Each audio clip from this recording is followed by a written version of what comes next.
LeBron against the Celtics, Ronaldo in 2013, Brady in Super Bowl 51. Comes a moment when the greats must silence the haters and remind the world who they are.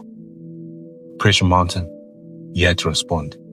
You needed that one undeniable match, that undeniable title run, that undeniable rivalry, that undeniable year. Uncle Swam, he was the face of the company. Would he cling to the morals of his predecessors, drive through the hate, or shut the other side of the industry up and become a cold-hearted workhorse? The man was John Cena, and his time was 2007. Cena wasn't starting off the year easy, but 2007 wasn't about easy. It was about shutting the haters up. First up, the Samoan bulldozer, Umaga. Pushed as literally unbeatable. Umaga arrived with an aura WWE hadn't seen in years. His feet felt different. Once, there was a real sense that Cena could lose. Umaga was the next great monster heel. Cena was a champion who had quit. The story was simple and effective. Unstoppable force versus a movable object. The first clash came at New Year's Revolution. Umaga dominated, proving exactly why he was positioned as a threat. Cena didn't win with his usual heroic comeback. Instead, a low blow and a quick roll-up ended Umaga's undefeated streak. Cena survived, but the war was just beginning. The rematch took place at the Royal Rumble in a last man standing match. Entering with a damaged torso, Cena endured a brutal fight, filled with chairs, tables and steel steps. Blood flowed, punishment escalated, and neither man would stay down. Umaga was destruction incarnate, but Cena was pure resilience. Finish required innovation. Using the ropes, Cena choked Umaga out, retaining the championship and ending the monster's run for good. It wasn't complex storytelling, and it didn't need to be. Beast versus babyface. Classic. Cena opened 2007 by proving he could endure anything. So you can slay a monster, but can you out-wrestle the best in the world? With Umaga, Cena survived the wars and brawls where technical mastery didn't matter. Against Shawn Michaels, the Heartbreak Kid, the showstopper, Mr. WrestleMania, there were no shortcuts. You had to prove he belonged inside the ring. The Royal Rumble, Michaels lost it to the final two and engaged in a thrilling mini-match with The Undertaker. He came up short, but the performance spoke volumes. It earned him a spot in a triple threat match against Rated RKO, Edge and Randy Orton, with the winner becoming #1 contender for the WWE Championship at WrestleMania. Michaels won, setting up a dream scenario. HBK versus the leader of the C Nation. This feud introduced one of WWE's most intriguing dynamics.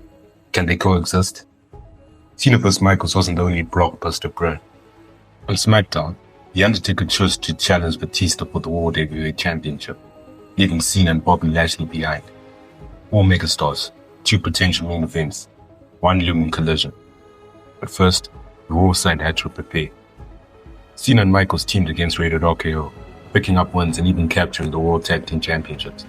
The chemistry was undeniable. So was the tension. But the biggest test came, of course, at No Way Out, where they faced Batista and the Deadman. Chaos ruled. The key question wasn't who was better, it was who would strike the other partner first. Batista betrayed the Deadman, leaving him vulnerable to sweet chin music and an attitude adjustment. Cena and Michaels escaped disaster and marched towards WrestleMania. Momentum continued on. Raw before Mania, where the tag team rematch was to take place, the plan was simple. Let Batista and Undertaker destroy each other. It worked, until Michaels reminded everyone who he was. Sudden super effective Cena changed everything. I don't make friends, I win championships. The message was clear. WrestleMania wasn't about coexistence, it was about war. Stakes went beyond the ring. Both matches fought for the main event slot. Undertaker and Batista tore the house down in retaliation, but the spotlight stayed fixed on Cena and Michaels. The lingering question remained, did Cena, long criticized for his in-ring ability, truly hang with the best wrestler in the world? The answer? Well, it was undeniable. Two iconic entrances set the tone. Michaels paying tribute to DX and Triple H, Cena crashing through glass with purpose. What followed was a 30-minute brutal war. Moonsaults through tables, power drivers on steel steps, sweet-tune music, attitude adjustments, blood, grit, and desperation for the win. Michaels proved why WrestleMania was his domain. Cena proved something just as important, that he belonged at the very top. surviving everything Michaels threw at him. Cena locked in the STF and forced HBK to tap, retaining the WWE Championship. Debate will always exist over which world title match was better. One thing was clear: Cena silenced the critics, and Michaels refused to shake his hand. This wasn't over. Cena earned Michaels' respect, even if he never received it. Shawn Michaels was coming back with vengeance, and he wanted a rematch, but he wasn't alone. Randy Orton and Edge also had their sights firmly set on John Cena. When Michaels walked out on Cena, costing him the WWE Tag Team Championships, it became clear this rivalry was far from finished. Soon after, the match was made official. Fatal four-way clash at Backlash, the Rated RKO duel thrown into the chaos. The road to Backlash, Cena survived a 2-on-1 handicap match against Edge and Orton, but the real headline came on the go-home show. Cena vs. Michaels 2, this time in London, England, non-title match. Given an hour to work, two somehow topped their WrestleMania class. Fueled by a red-hot crowd and the unpredictability of the stipulation, they tore the house down. This time, Michaels got his revenge, countering an attitude adjustment into switching music. Go clean. 1, 2, 3. The message was clear. He was coming for the WWE Championship. Backlash delivered pure chaos. Cena vs. Michaels with Rated RKO circling created one of the most electrifying fatal four-ways of the era. Every combination clicked. Orton and Michaels, Cena and Edge, all formations seamlessly. Closing sequence became legendary. RKO to Michaels, counters everywhere, spear to Orton, attitude adjustment to Edge, switching music to Cena.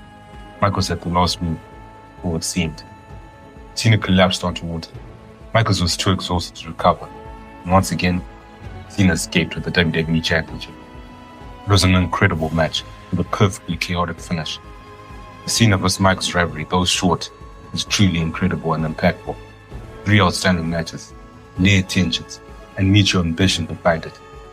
Michaels wanted one more run with the WWE Championship. Cena wanted Michaels' respect. Each encounter forced Cena to elevate himself against arguably the greatest in-ring performer of all time. Well, he did. The stretch also featured teasing interactions with The Undertaker, early sparks with Batista, callbacks to Edge, and hints of what was to come with Randy Orton. Every feud, every match added credibility.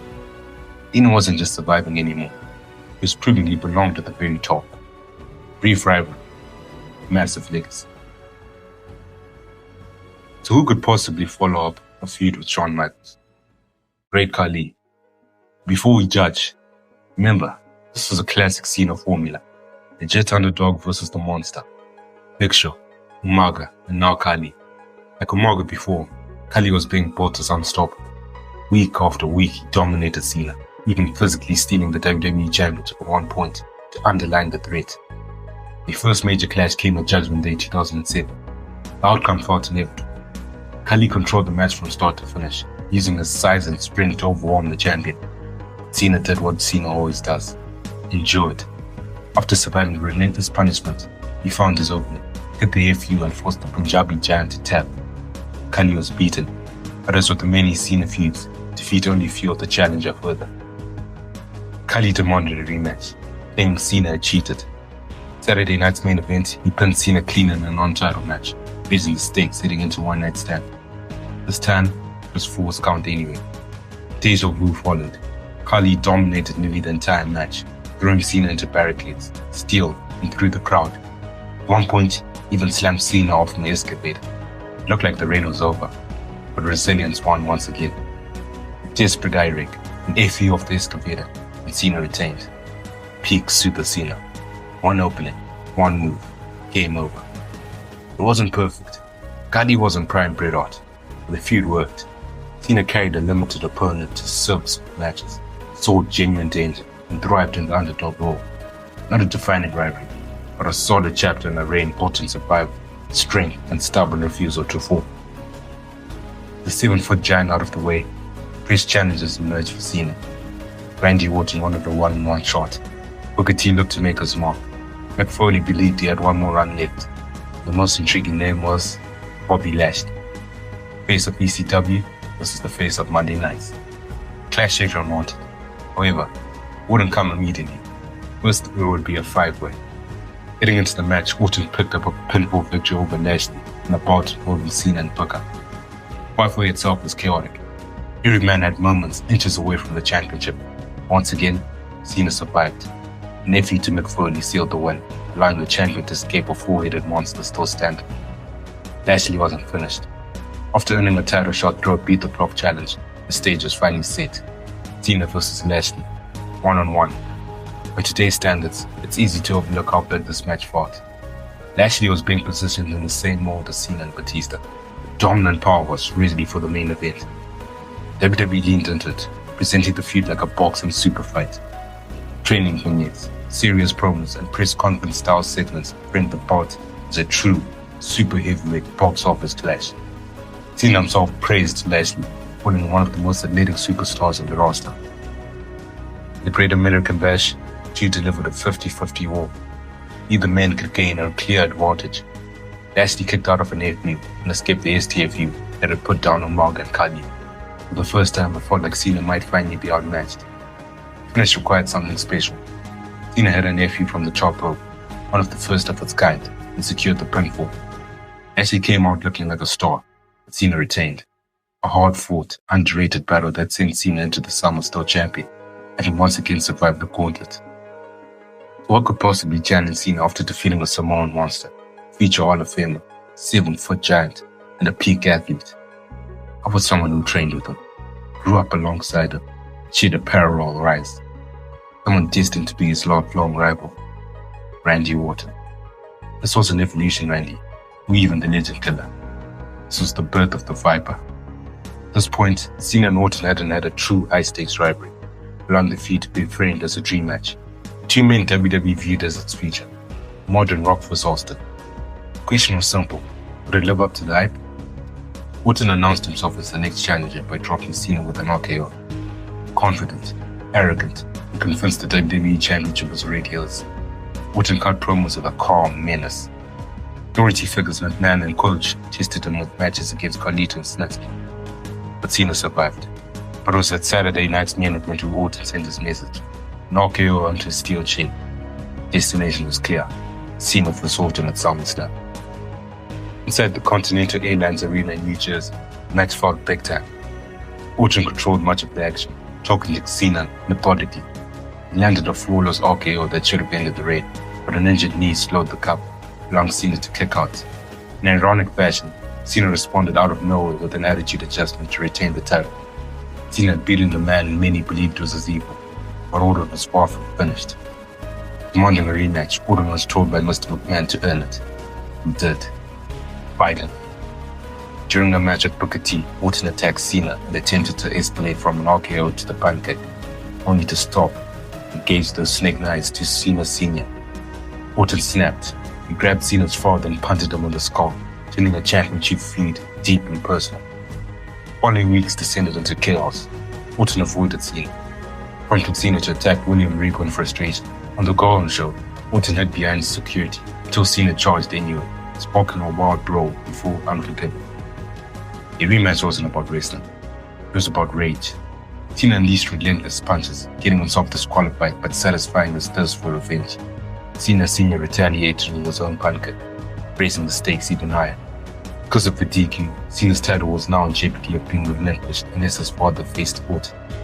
Handcuffed to the ring post, Cena was forced to watch as Orton brutalized Cena Sr., leaving a brief interference from Cody Rhodes helping Cena stop the Viper from causing more damage to his father. Everything led to No Mercy, a last man standing match. Cena first defeated Mr. Kennedy to secure the bout, and during the match he legitimately tore his tricep, executing a hip toss.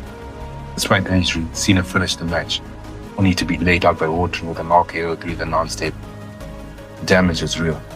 Cena was forced to vacate the WWE Championship and missed nearly a year. The incredible 2007 run didn't end with a loss. It ended with his body finally giving out. Brought a sudden, heartbreaking halt. Well, that was it. Even though it ended on a downer. What a year. 2005 was Cena's breakout, but 2007 was the year he proved he ran that company. Slaying monsters and brutal stipulations, going bar for bar with the best in-ring performer of his generation on the biggest stage, matching power with Lashley, and igniting a lifelong war with Orton. It was elite work. Michael's chasing the title. Marga's the unstoppable force. Orton punting senior. Incredible storytelling.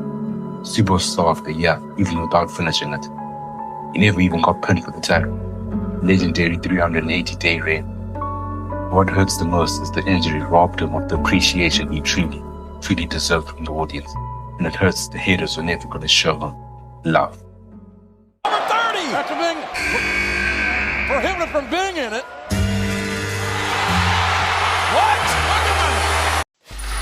Free audio post-production by alphonic.com.